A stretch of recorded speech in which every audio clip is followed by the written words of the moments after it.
Los hongos son eucarióticos, ¿no? O sea, tienen un núcleo. eh, de, no, los hongos no necesariamente son malos, porque miren que hay algunos hongos que son comestibles, ¿no? Inclusive nosotros utilizamos hongos en algunas cosas favoritas de muchos de ustedes. Sin hongos no se hace la cerveza, sin hongos no se hace el queso. Esas son las famosas levaduras. Esos eh, son hongos, ¿no? De ahí nosotros tenemos también tomar en cuenta que de los cientos de miles de hongos que hay reconocidos, más o menos unos 50 son patógenos para nosotros. Muchos coexisten con nosotros, o sea, nosotros tenemos hongos en nuestra piel, en nuestro cuerpo, en el tracto gastrointestinal todo el tiempo, ¿no? Son comensales, ¿no? No nos aportan precisamente un beneficio a nosotros, pero tampoco nos hacen daño. Por eso no se habla de simbiosis, como por ejemplo sucede con la flora gastrointestinal, ¿no?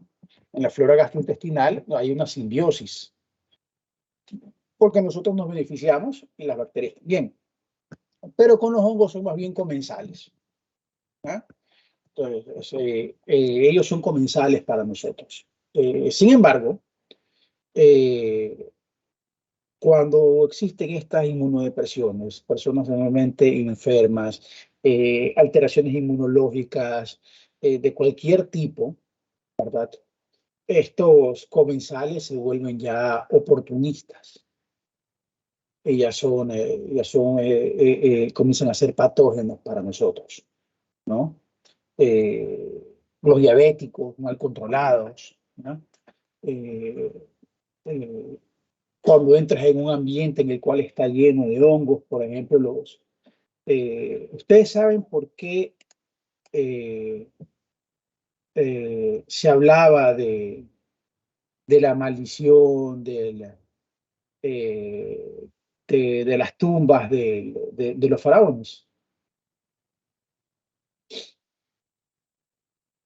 Laura, ¿alguna idea? O sea, como ha estado eso cerrado tanto tiempo, decían que si los abrían podían como que aparecer nuevas enfermedades o nuevos hongos, virus, bacterias que estén ahí. Bueno, pero en los 1800, cuando comenzaron a descubrirlas y tomarse el punto de vista arqueológico, no se decía eso. Se hablaba de que había una maldición presente sobre las tumbas de los faraones. ¿Y qué es lo que pasaba? Más o menos lo que dice Laura. Al entrar los trabajadores a esas tumbas, ahí se estaban llenos de humedad, oscuridad, murciélagos. Entonces estos pacientes usualmente eran neumonías por hongos, porque respiraban todo eso. Tenía criptocidiosis, cistoplasmosis, aspergilosis. Si ahora, en estos tiempos, tratar una neumonía fúngica es complicado, imagínense 150, 200 años atrás. Era una sentencia de muerte. Por eso es que se hablaban de las famosas maldiciones de las tumbas de los emperadores. Era por eso. Son enfermedades por hongos. Entonces, eh, hay que tener en cuenta eso, ¿no?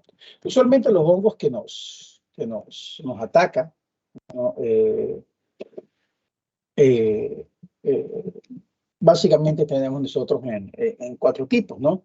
Que son las levaduras. De las levaduras, la que nos hace daño a nosotros es el criptococcus. Porque si no, imagínense, nos moriríamos por tomarnos una cerveza, nos moriríamos por comernos un queso, ¿no? El fermento que usan ahí son levaduras, sobre todo con la cerveza. Algunos quesos usan levaduras, con otros se utiliza el cuajo, que es de la vaca, pero usualmente es con las bebidas alcohólicas, cervezas, vinos, etcétera, utilizamos nosotros levaduras. Entonces, en todo caso, va por ese lado, ¿no? Nosotros también tenemos hongos que parecen levaduras, ¿no? Que tienen una estructura que se parece a un micelo, ¿no? Ahí la portaestandarte, la Candida albicans, los hongos filamentosos, que de verdad tienen micelos, que son, por ejemplo, las aspergillus, y los hongos dimórficos, que pueden ser tanto crecer como levaduras o como filamentosos, según lo que encuentren en el ambiente. Ahí tenemos nosotros el famoso Histoplasma capsulatum, ¿no? Recordar siempre, si ustedes ven una infección micótica severa en un paciente,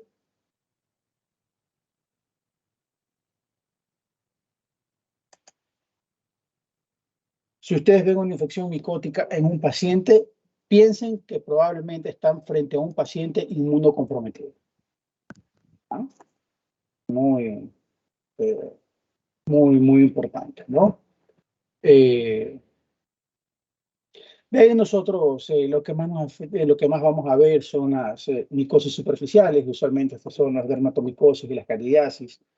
Las dermatomicosis tenemos las onicomicosis, que son en las uñas, en el pelo, en la piel. Ahí tenemos nosotros al tricofito, microsporum, epidermofitum, ¿no? Eh,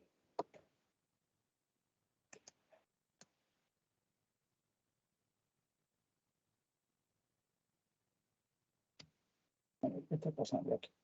Suárez Pizarro. Está aquí.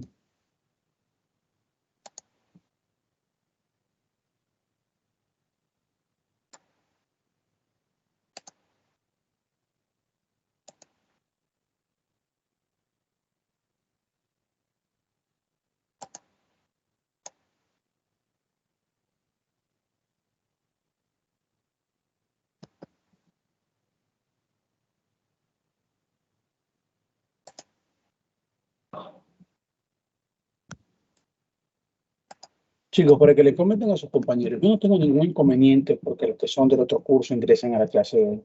Pero como acto de cortesía deberían estar conectados a las 7 en punto de la mañana, no ahora. Porque cada vez que se conecta alguien, a mí me suena una alarma y me interrumpe. Así que aquí que hay un representante defensor de los pobres, por favor, avísenle eso. No se les va a ocurrir conectarse a las 4 para las 8. Entonces, estábamos hablando de cuáles son los que más nos molestan. Pues bueno, hay usualmente las famosas tinias, ¿no?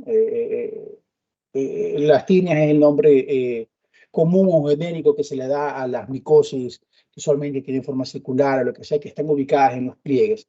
Ahí tú tienes tinea cruris, tinea corporis, o sea, según la parte donde se te ponga, ¿no? Si es en el cuerpo, es tinea corporis, si es en la ingle, tinea cruris, de ahí el tinea pedis, que es el famoso pie de atleta, etcétera, ¿no? Eso.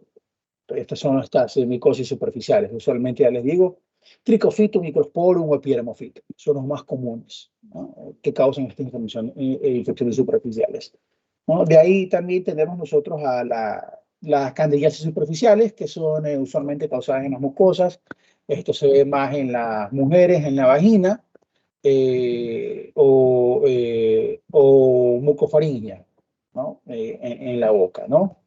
Eh, de ahí el problema de esas infecciones micóticas es que usualmente cuando existe esta infección micótica suele haber una colonización o suele haber una coinfección por una bacteria, como que se aprovecha de la lesión en la piel y se mete una bacteria ahí.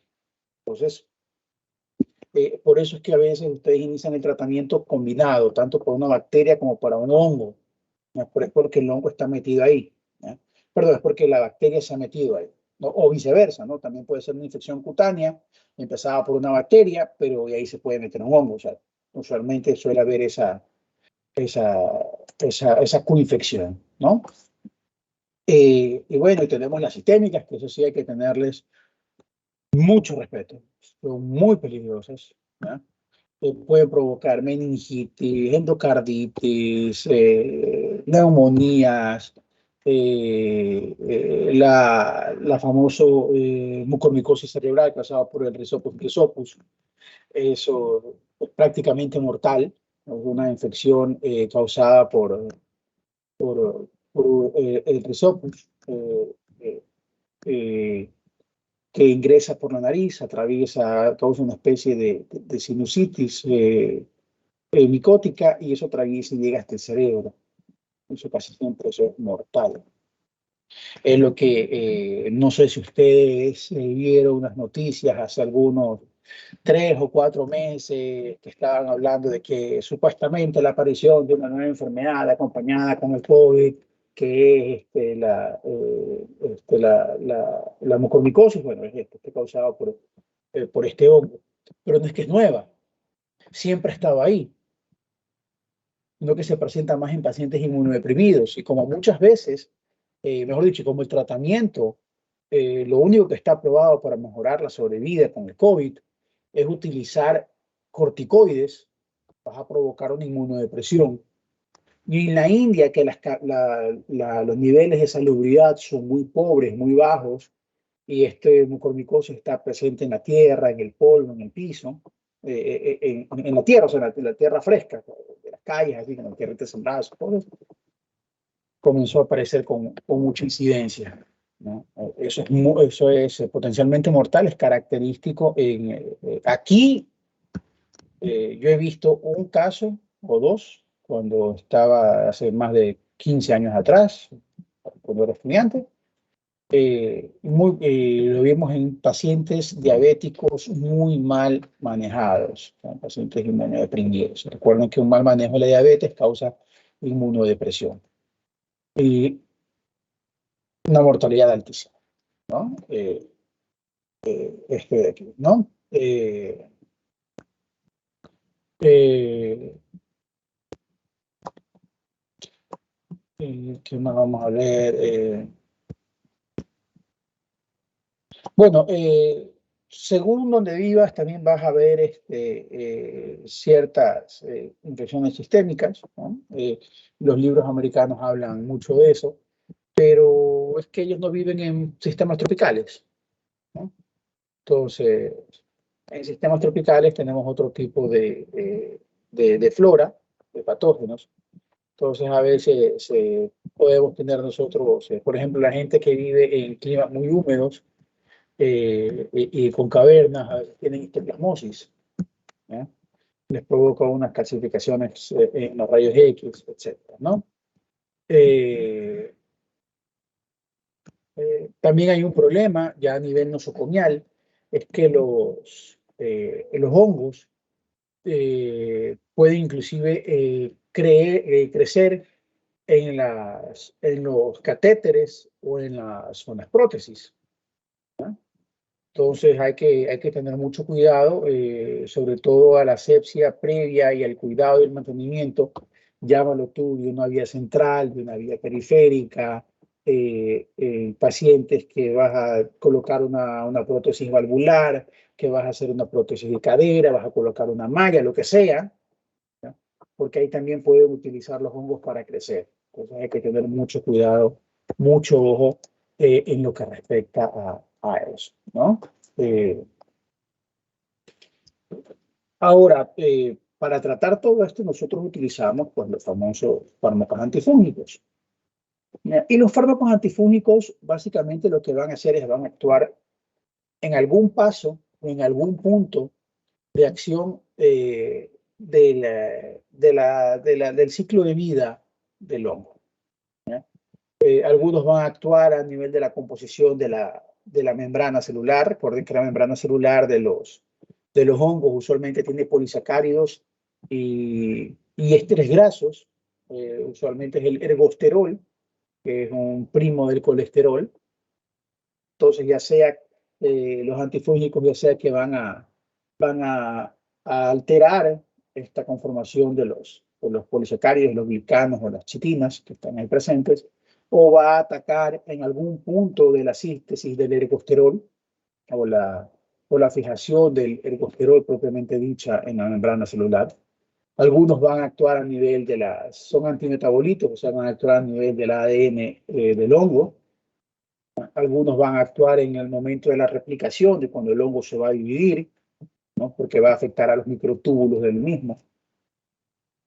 Entonces, todo esto puede suceder ¿verdad? Según el tipo de fármaco que vamos a utilizar. Aquí nosotros básicamente tenemos entre los tipos de fármacos que se utilizan, tenemos nosotros a las alaminas, perdón, las alilaminas, tenemos a los azoles, tenemos a los polienos, tenemos a las equinocandinas y tenemos a los llamados otros que forman parte los que actúan a nivel de los metabolitos, que actúan a nivel de los microtúbulos o los que actúan a través de un sistema de quelación, ¿no? Quelación quiere decir disminuir la presencia de un metal. Eso se llama quelar, ¿no? A eso se refiere con quelante, ¿no? Entonces vamos a tener alguno de estos mecanismos. ¿Cuál mecanismo de estos depende de cada uno de los fármacos? Eso es muy particular de cada uno de ellos. Pregunto yo, ¿por qué tienen las cámaras apagadas si les he dicho que la clase con las cámaras encendidas? Es por gusto, me están buscando el manual. Oh, ya sé cómo lo voy a explicar.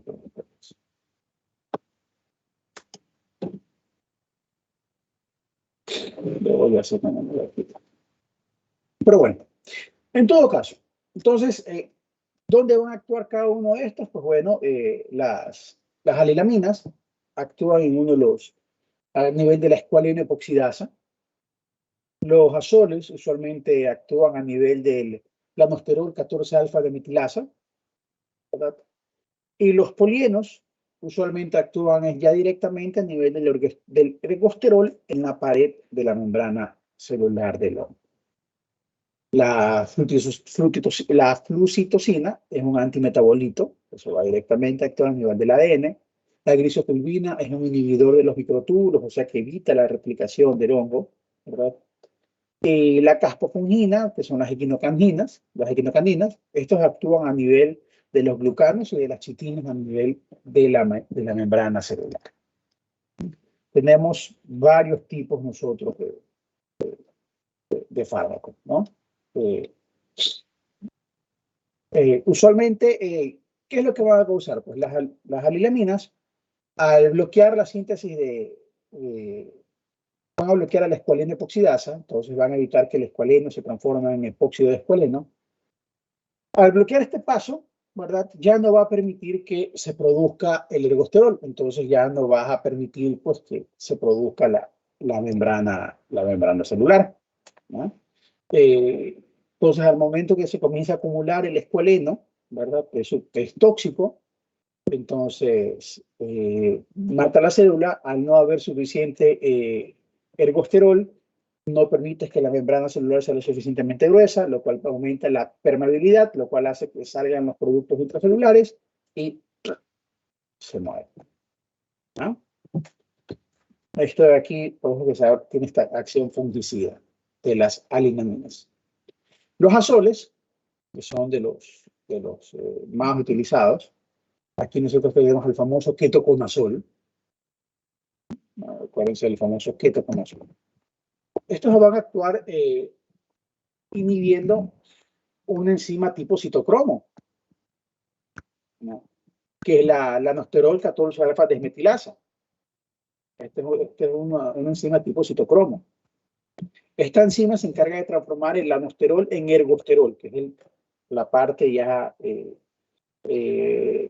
estructural de la barrera de la pared celular. Si tú aumentas la dosis, aumenta también la permeabilidad del potasio y comienza a fugar el potasio de la célula. Cuando fuga el potasio, no funciona la bomba de sodio-potasio ATPasa que tienen, así que puede tener también un efecto no solamente fungostático, o sea, que evita el crecimiento del hongo, sino también puede tener un efecto fungicida. Depende también de la concentración y del tipo de hongo. Miren que hablo que actúa a nivel de una enzima que es parecida al citocromo. Ojo, recuerden esto que les estoy diciendo. Miren que les dije que el ketoconazol, ahí. Usualmente los azoles son los que terminan en azol. Ketoconazol, micorazol, variconazol, fluconazol, itraconazol, ¿Cuál otro se me escapa? Miconazol, ya le dije. Bueno, todos estos antifúngicos que terminan en azol son los azoles, ¿no? Los polienos, estos de aquí estos de aquí se van a unir en cambio directamente ya al ergosterol. ¿Qué es lo que van a hacer? El fármaco, ¿verdad? Tiene dos lados. Tiene un lado hidrofílico y un lado hidrofóbico. Si se va a unir al ergosterol, ¿verdad? Eso quiere decir que el lado hidrofóbico, o sea, se va a pegar de un lado y se va a pegar del otro, quedando en el centro de la parte hidrofílica. Y al quedar en el centro de la parte hidrofílica crea un poro, por donde va a entrar y salir sustancias. Y ahí es cuando tiene su efecto a nivel del hongo. Ahí comienza a salir el potasio, el magnesio, y ya esa membrana, esa célula ya no funciona, ya no sirve, ¿no? Eso es lo que les hace como una especie de túnel, como que se los ataca desde adentro. Esto es sumamente interesante, esta manera de actuar de los, eh, de los polienos.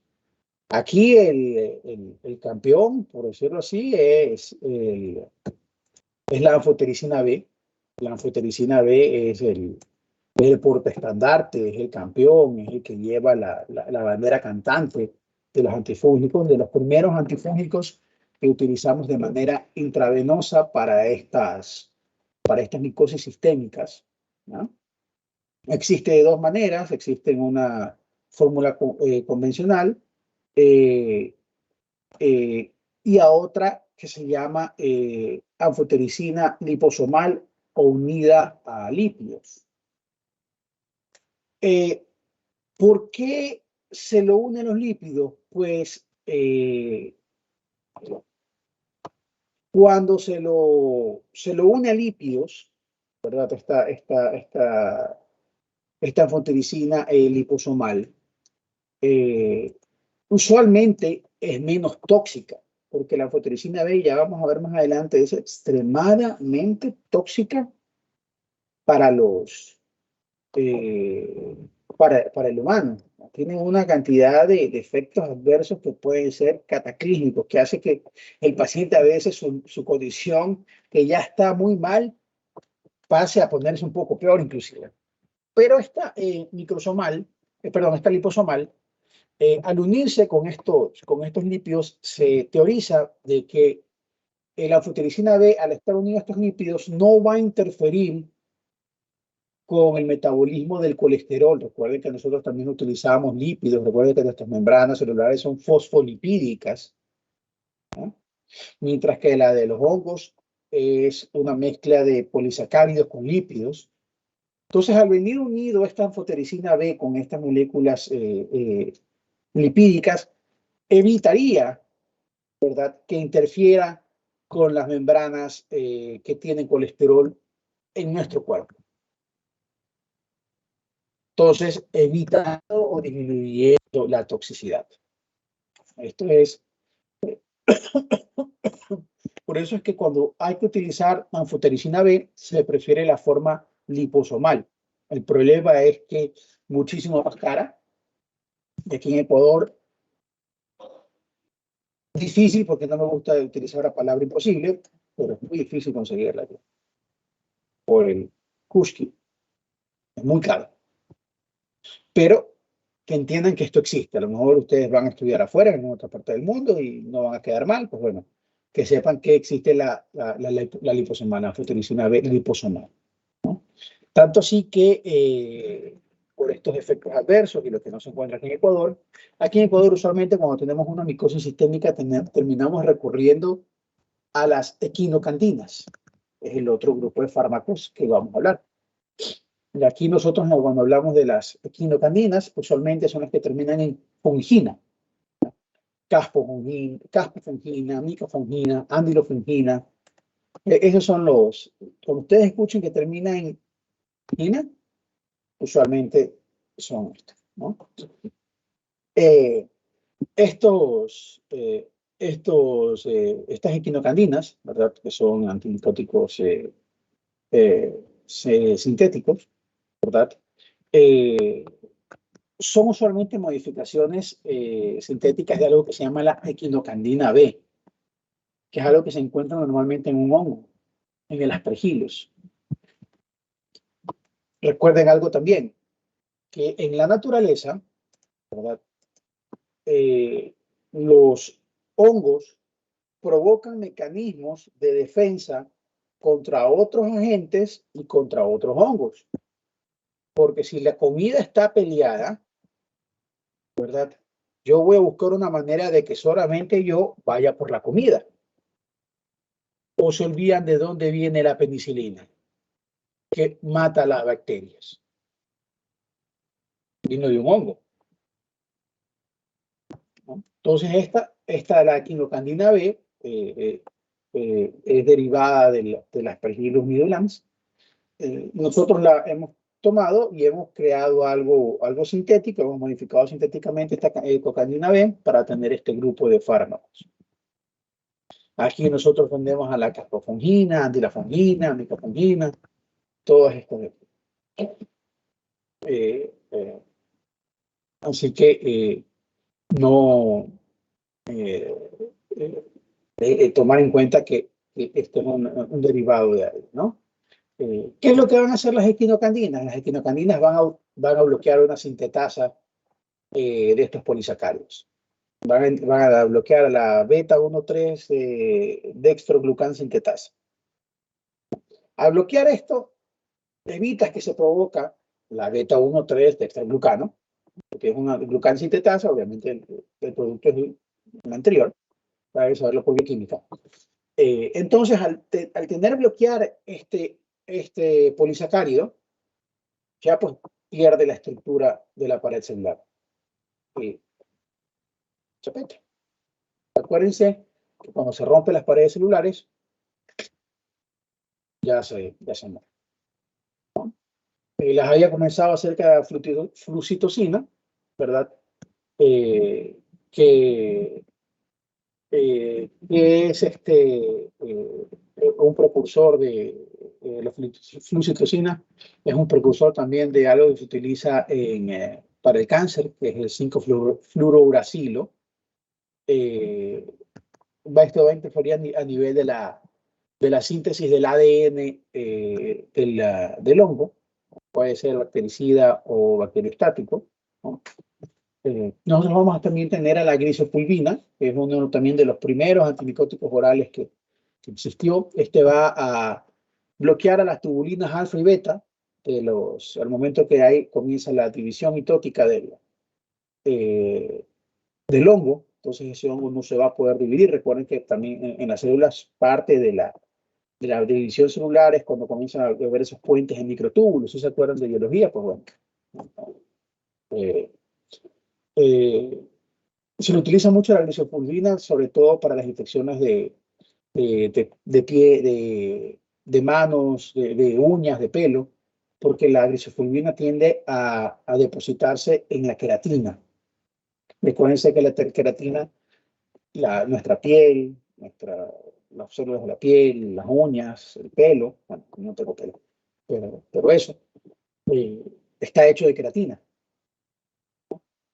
Entonces, si tienes una uña con un hongo, por darte un ejemplo, y comienza a depositarse ahí la grisofulvina, entonces ya no va a haber hongo en esa parte de uña, entonces tú tienes que tomar el tratamiento todo ese tiempo hasta que toda la uña con queratina aparezca y ya desaparezca la anterior. Por eso es que son tratamientos largos. Usualmente casi todos los antimicóticos orales tienen todos los antimicóticos que se utilizan como complemento a los tópicos tienen esta base de que se deposita en la queratina o en la base ungueal de donde aparece la nueva uña, donde aparece el nuevo cabello, se deposita el antimicótico, de esa manera no sigue creciendo el hongo ahí.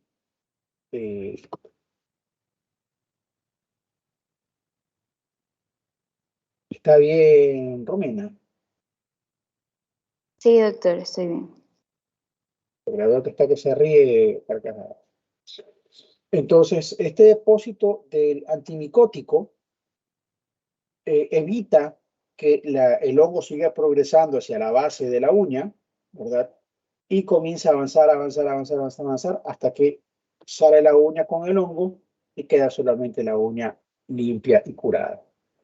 Entonces, calculen ustedes el tiempo que puede demorarse en salir una uña desde la base, desde el lecho unguial más atrás, hasta que se acumule, hasta que comience a salir. Por eso que los tratamientos antimicóticos son larguísimos.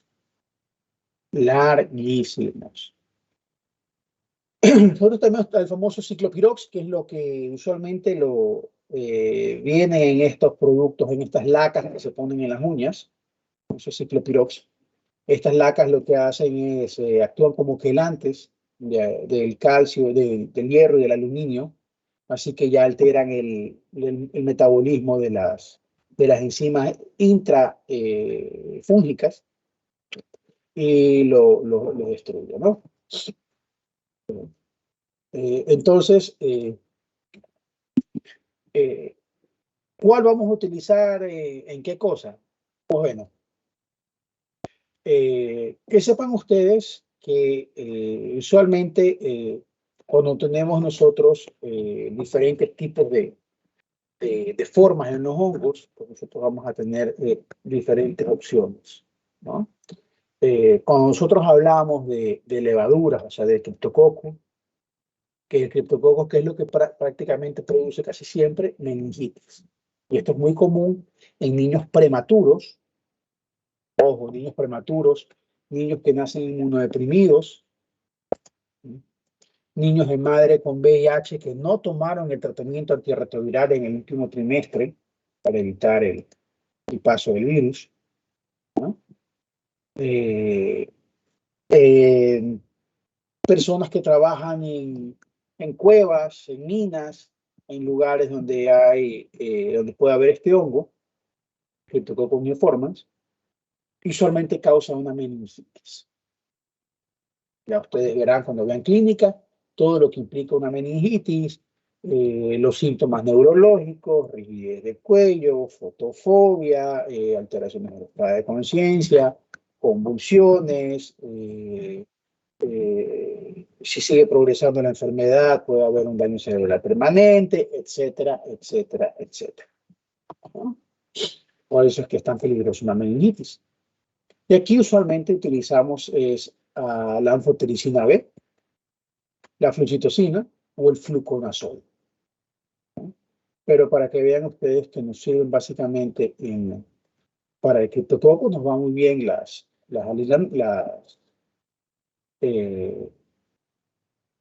los polienes, nos van muy bien los antimetabolitos, o también nos pueden muy bien los azoles, pero en este caso por vía intravenosa. No se les ocurra, ¿no?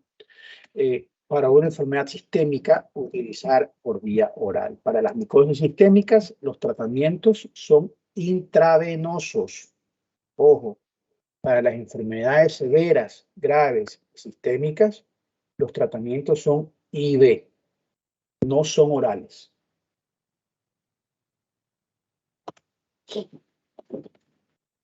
Primera cosa. Eso de recordarlo siempre.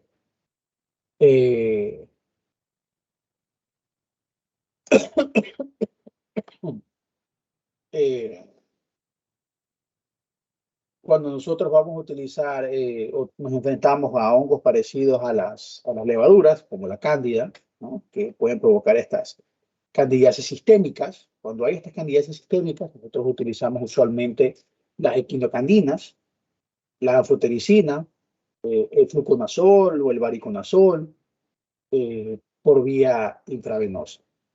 Cuando hay estas infecciones superficiales de cándida, llama tú las placas de Moguer en una micosis, en una candidiasis mucofaringia, o tienes una micosis vaginal, por ejemplo, ahí lo que nos va bien es el fluconazol y el itraconazol. El fluconazol es muy activo para la cándida, muy, muy, muy activo.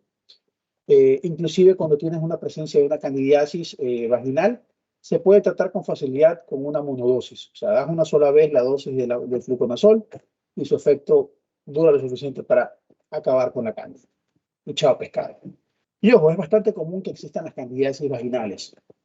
Recuerden que a los hongos les encantan los ambientes húmedos, oscuros y calurosos.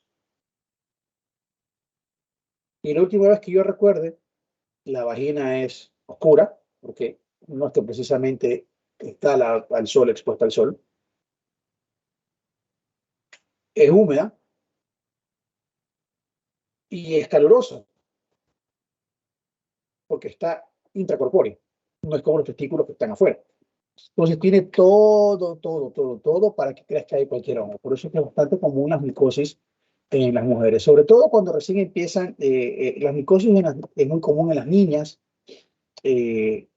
cuando recién empieza su pubertad y adolescencia, por el cambio también que hay en el pH normalmente vaginal, ¿no? O cuando también comienzan a menstruar por el uso de los productos de higiene femenina que recién aprenden a utilizarlos, es bastante común que desarrollen estas candidiasis o estas micosis vaginales, no es nada raro, ¿no?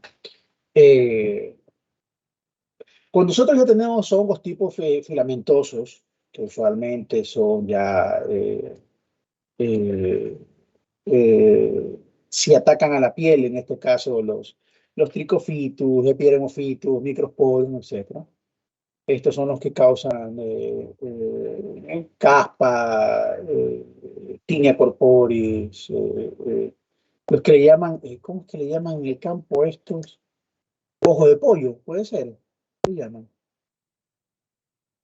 Bueno, tiene, nuestro campesinado tiene unos nombres muy peculiares para ciertas enfermedades.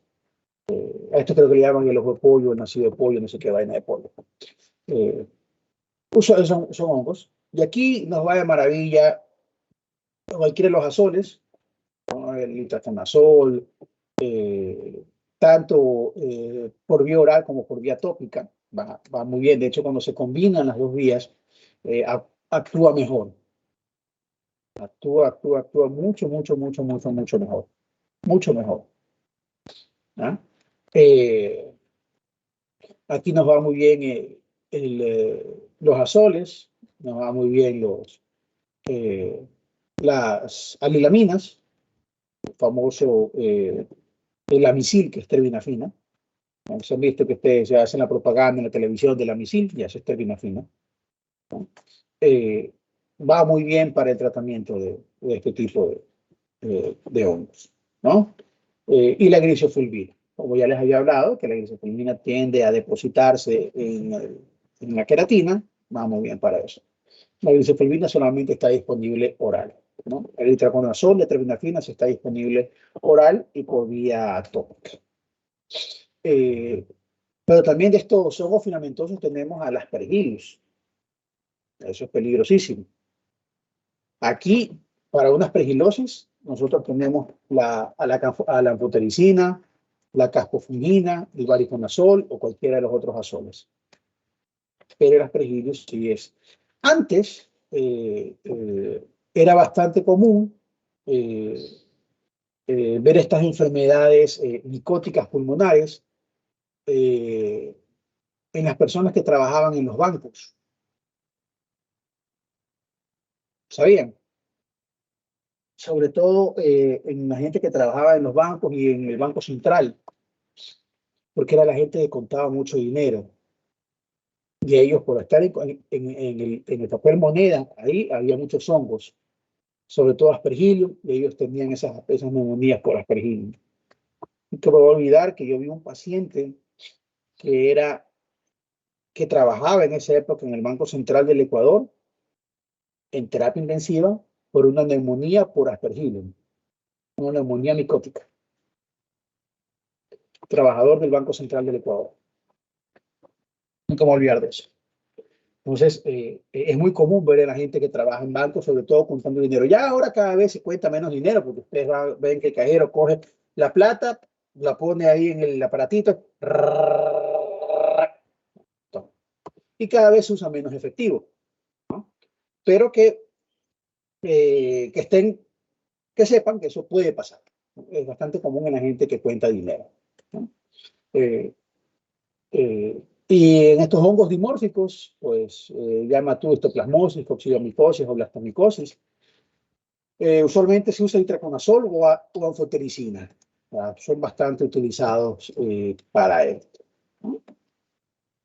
Eh, Espero que ustedes más o menos que tengan una idea y con ustedes se queden con que para las infecciones micóticas severas es por vía intravenosa, perfecto. Ahí intravenoso vamos a tener los más pepas. Vamos a tener itraconazol, fluconazol, variconazol, posaconazol, intravenoso. Isavuconazonium, el isaconazonium usualmente es casi para la mucormicosis, ¿no? Eh, y la anfotericina B, ya estamos ahí nosotros que lo utilizamos para las infecciones también de criptococo. La anfotericina B también funciona eh, para otros órganos, por ejemplo, nos sirve para la leishmania, que es, que es un parásito, y también para el Pneumocystis jirovecii, antes llamado Pneumocystis carini. Recuerden que el Pneumocystis carini es un parásito que se comporta como hongo, o una bacteria que se comporta como parásito, como hongo, o sea, todavía está en esa definición, pero funciona muy bien aquí también la anfotericina B. Usualmente se utiliza la anfotericina B para el Pneumocystis jirovecii que no responde al tratamiento con trimethoprim sulfametoxazol. Recuerda que el tratamiento para la neumonía por Pneumocystis jirovecii es trimethoprim sulfametoxazol, y esto usualmente se administra por vía intravenosa en estas neumonías. Cuando no responde a esto, la anfotericina B es una buena opción para tratamiento, ¿no? Eh, eh, ¿Qué otra cosa podemos hablar aquí?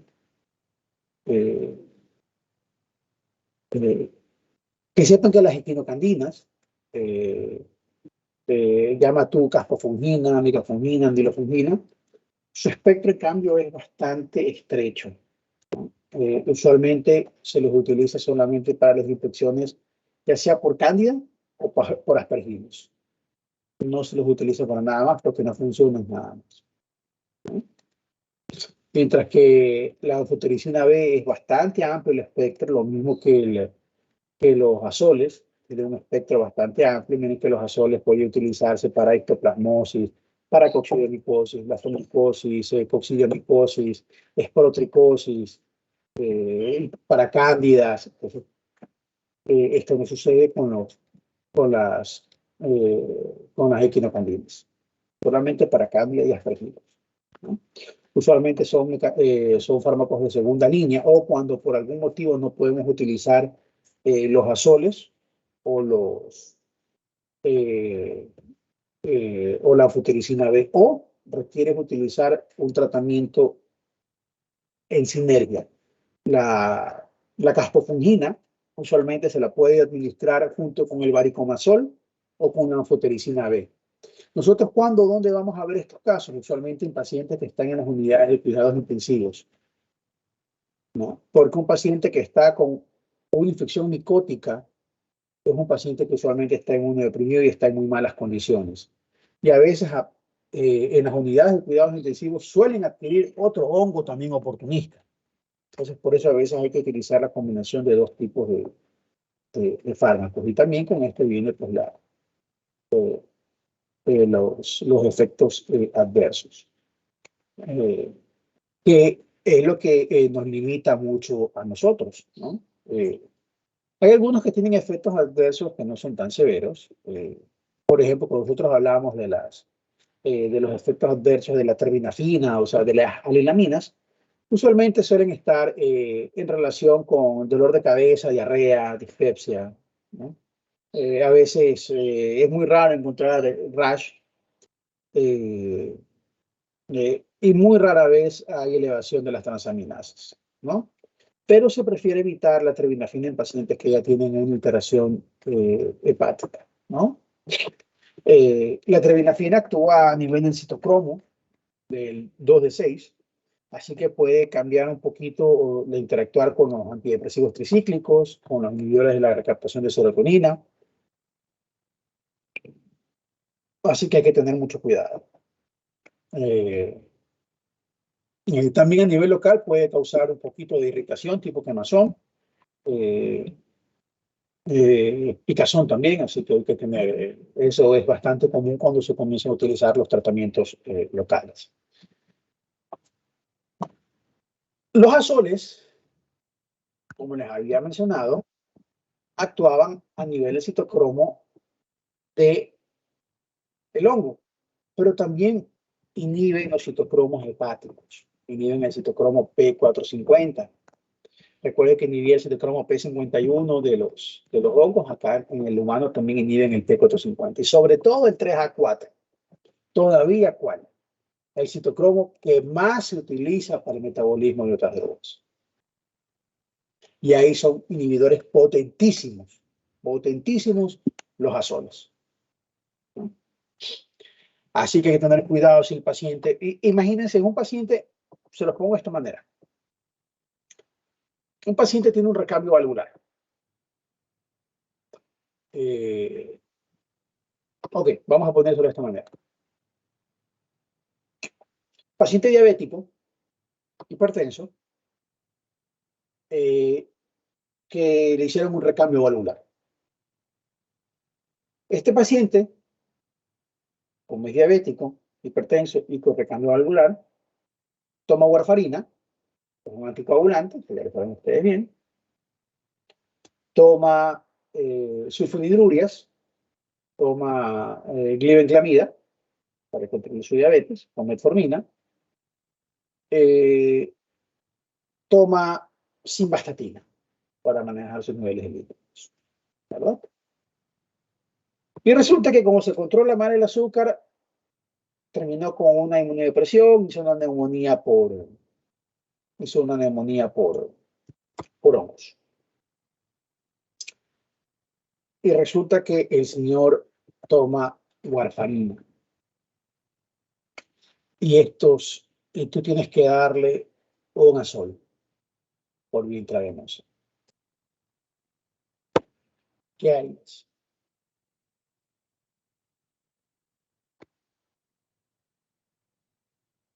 Arteaga.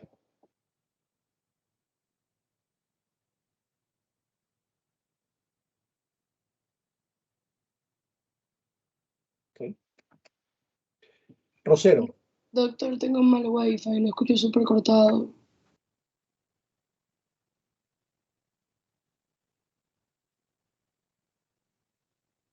Manchón. No sé, doctor. Vamos a ver. 11. Doctor, sinceramente sé que la warfarina y los azoles como el fluconazol no interactúan bien por la vía del citocromo, hace que el tiempo de protrombina crezca más, pero realmente no sé qué tipo de tratamiento se le dé a un paciente. Mire usted. Brito. No sé, doctor. No sabe. Guarderas. No sé, la verdad. Tampoco. Ronquillo. No, doctor. Álvarez.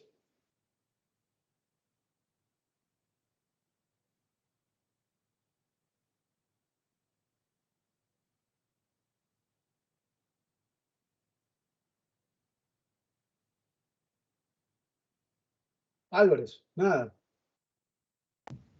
No, doctor, la verdad no sé. Miren ustedes, y pensar que ustedes ya vieron anticoagulantes, porque eso se ve en fármaco 1.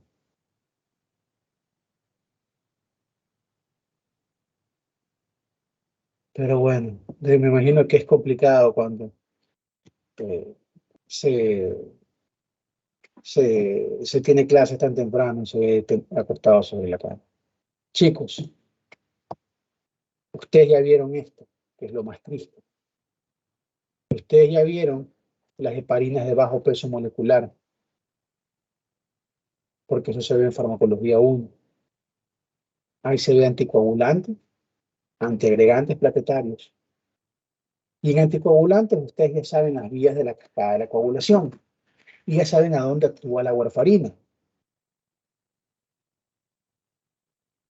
Y saben ustedes también que las heparinas de bajo peso molecular no interactúan porque no van por la vía del citocromo. Y eso que ni siquiera les menciono, poder utilizar inhibidores del factor 10 activado. ¿Qué se van a acordar de eso?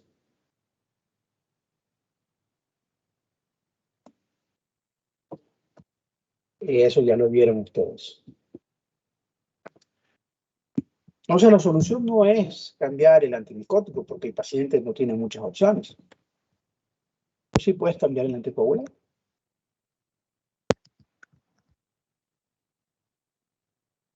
Bien, muchachos. O se les desangró el paciente o se les murió con la neumonía. Porque no se acuerdan de lo que ustedes vieron. No se quiere decir que nunca lo estudiaron. Ahí medio calentaron, o leyeron un banco, o le dijeron las respuestas, o lo que sea. Y eso ya lo vieron ustedes. Y esto es muy común, sumamente común. Sumamente común. Entonces, bueno, este efecto que tiene en el citocromo es muy potente que tiene, sobre todo el ketoconazol. Es tan potente el efecto inhibidor del citocromo que el ketoconazol bloquea la síntesis de esteroides. O sea, bloquea tanto los andrógenos como los estrógenos. ¿No? Por eso es que cuando se toma ketoconazol puede causar ginecomastia o dolor en el pecho. Puede provocar también azoospermia. Puede provocar impotencia. E inclusive puede provocar un bloqueo de la producción de hormona de cortisol. Entonces hay que tener mucho cuidado. Cuando nosotros tomamos un fármaco que disminuye la acidez gástrica, también ustedes tampoco va a absorberse bien el ketoconazol, porque el ketoconazol necesita un ambiente ácido para absorberse. ¿Ah? Usualmente no se combina el ketoconazol o estos azoles con la anfotericina B porque disminuyen la síntesis porque al final del día disminuye el ergosterol. Y si la anfotericina B va a unirse al ergosterol, o sea, como que ahí no hay esa sinergia, ahí no funciona. ¿No? El itraconazol, pues, casi todos producen casi lo mismo, ¿no? El itraconazol tiene los mismos efectos, inhibición del citocromo, alteración de la interacción con otros fármacos. A veces el itraconazol puede provocar disminución de la fracción de eyección. Por eso hay que tener cuidado en los pacientes que tienen insuficiencia cardíaca. ¿Okay? Necesita el ambiente ácido para absorberse, así que si vamos a darle omeprazol e itraconazol, la verdad que no va a funcionar bien eso, ¿no? El fluconazol se tolera muy bien, sobre todo por vía oral, muy bien. En casos raros se ha reportado el síndrome Steven-Johnson, pero eso es rarísimo. Ninguno de estos antimicóticos debe utilizarse en mujeres embarazadas. El fluconazol en dosis altas ha mostrado que puede provocar abortos. El variconazol, que es solamente disponible por vía intravenosa, a veces cambia alteraciones en la visión por color. Casi la mitad de los pacientes que le dan eso. Usualmente esto se pasa después de unos minutos, ¿no? De ahí el resto, no teratogénico, no se debe utilizar durante el embarazo, no debe interacciona con el citocromo P450, así que todos tienen lo mismo, ¿no? Lo mismo el isobuconazonium, ¿no? Exactamente lo mismo, ¿no?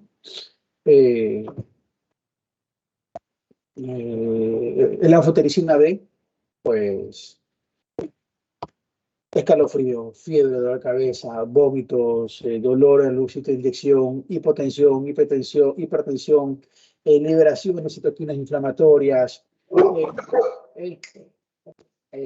Puede haber a veces fallo renal, hipomagnesemia,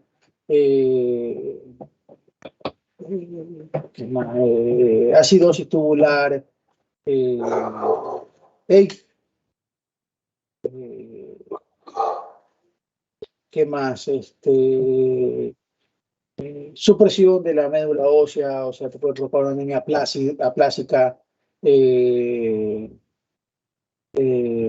neurotoxicidad, entre otras cosas. Ajá. Una cantidad impresionante de efectos adversos que te puede provocar la anfotericina B, al punto que te puedes llegar a preguntar, bueno, ¿lo quieres salvar o lo quieres matar al pobre paciente? Pero hay ciertas maneras de evitar ciertos estos efectos adversos, ¿no? Como muchos de estos efectos usualmente son dados por citoquinas inflamatorias, usualmente al paciente se le da antipiréticos, antihistamínicos, antieméticos, corticoides. Perdón un segundito, por favor.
Bueno, estábamos hablando entonces de la anfotericina B, si es que en realidad lo queríamos salvar o lo queríamos matar al paciente. Y podemos evitar algunos de estos efectos adversos de esa manera. El daño renal a veces se puede evitar cuando tú al paciente le das una carga con solución salina, ¿no? De esa manera tratas de mantener una buena volumen, mantener un buen volumen urinario para evitar estos efectos adversos. Tratas de utilizar anfotericina liposomal, que produce menos efectos adversos. Tomar en cuenta que el daño renal puede aumentar cuando utilizas fármacos que ya son nefrotóxicos, por ejemplo, antiinflamatorios, aminoglucósidos, ciclosporina. Entonces, si vas a administrar eso, o sea, o no administras anfotericina B o suspende el uso de estos fármacos, ¿no? La distatina, que también forma parte de los polienes, no se absorbe, si bien es cierto, se utiliza de manera tópica o a veces de manera oral, pero usualmente son para esas micosis mucofaringias, ¿no? Como no se absorbe, no tiene efectos sistémicos, a veces un poquito de náuseas y vómitos, pero no más, ¿no? Las equinocandinas usualmente causan efectos relacionados con la liberación de histamina. Entonces, a veces provocan un enrojecimiento, prurito, a veces fiebre, flebitis, ¿no? Usualmente se utilizan antihistamínicos previo al uso de la caspofungina, metformina o antilafungina. Eh, eh, Hay que tener, bueno, actúan a nivel del citocromo P450, así que tener cuidado con esto de aquí. Son teratogénicos, ¿no? La flucitocina, recordemos que se termina metabolizando en algo que se utiliza para el cáncer, que es el 5-fluoruracilo. Hay que tener mucho cuidado. Eh, Tiene efectos hematológicos que puede provocar a veces anemia, leucopenia y trombocitopenia, así que a veces puede provocarse una granulocitosis, que es una inhibición en la producción, una disminución, mejor dicho, de la presencia de granulocitos, o sea, de los neutrófilos, de los leucocitos que van a actuar contra las bacterias, así que tener mucho cuidado con la flucitocina, que ya le vuelvo y les repito, usualmente es por el metabolito de la flucitocina, que es el 5-fluorouracilo, que es un fármaco que se utiliza como un antimetabolito para tratamientos del cáncer, ¿no? Actúa bloqueando la vía del citocromo, así que hay que tener mucho cuidado cuando se lo combina con otros fármacos, sobre todo con ciertos antiarrítmicos como la dofetilide, también a veces con ciertos fármacos que se utilizan como procinéticos, como la cisaprida o la primocide, porque estos de aquí terminan causando una prolongación del intervalo QT que puede causarte una arritmia fatal, ¿no? La grisofulvina tiene menos efectos adversos, usualmente es dolor de cabeza, rash, insomnio y náuseas. A veces hay fotosensibilidad y hepatotoxicidad, lo que es raro, ¿no? Eh, eh, no debe utilizarse en pacientes que tienen alteraciones hepáticas, ni tampoco embarazadas ni eh, porque puede causar efectos teratogénicos, ¿no? Eh, Básicamente esto. eh, Nosotros tenemos que tener mucho cuidado con los efectos adversos, estos antipúdicos, las interacciones que esto puede tener. Importante que ustedes hagan una muy buena historia clínica, por favor, para que sepan todo lo que el paciente está tomando, ¿ya? Hay que tener mucho, mucho, mucho, mucho, mucho cuidado. Eh, eh, Cuidado se les pasa algo, también con estos suplementos herbarios que tú no sabes qué diablos tiene ahí, que los pacientes toman, sobre todo estos diabéticos creen que la diabetes se les va a curar con una pastillita y comprando Immunolive, Prostalex o cualquier otra pendejada, Moringa Gallo, cualquier otra de esas pendejadas que salen en los productos naturistas, que les dicen que cura la diabetes. No sabemos qué diablos está metido ahí, así que hay que tener mucho cuidado, mucho, mucho, mucho cuidado, ¿no?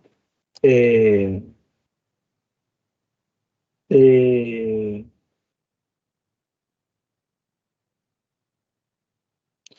¿Qué más que se me puede ocurrir?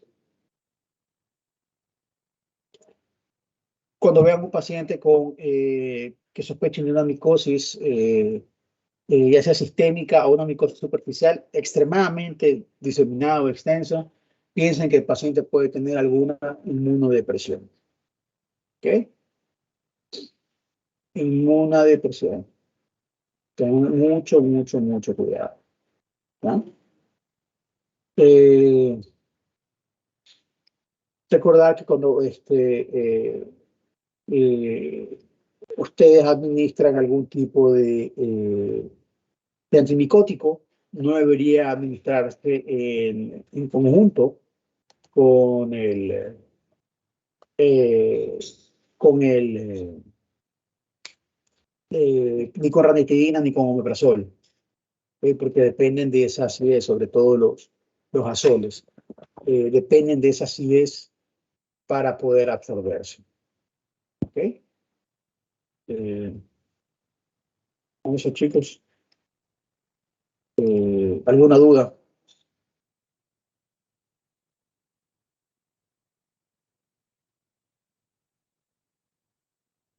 ¿Dudas?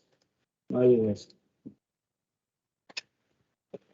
Ustedes van a revisar, a leer la farmacocinética, ¿sí? usualmente cómo se eliminan, cómo se absorben.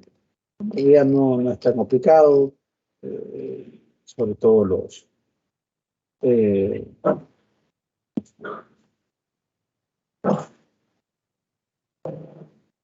sobre todo estos que actúan por vía intravenosa, casi todos son que una vez al día, algunos se eliminan o no eh, por la, eh, por vías biliares, por la orina. Hay ciertos fármacos, por ejemplo, la anfotericina D, para que la elimines por completo puede pasar meses. Meses. ¿No? Si tienes inclusive tienes alguna alteración renal, pues tienes que calcular la dosis en base a la depuración de creatinina. Que todo eso hay que tomar en cuenta, ¿no? Y esto, chicos, si no hay dudas, vamos a dar por terminado esto. Atentos, estudien, que yo los puedo evaluar en cualquier momento. Puedo evaluar mañana.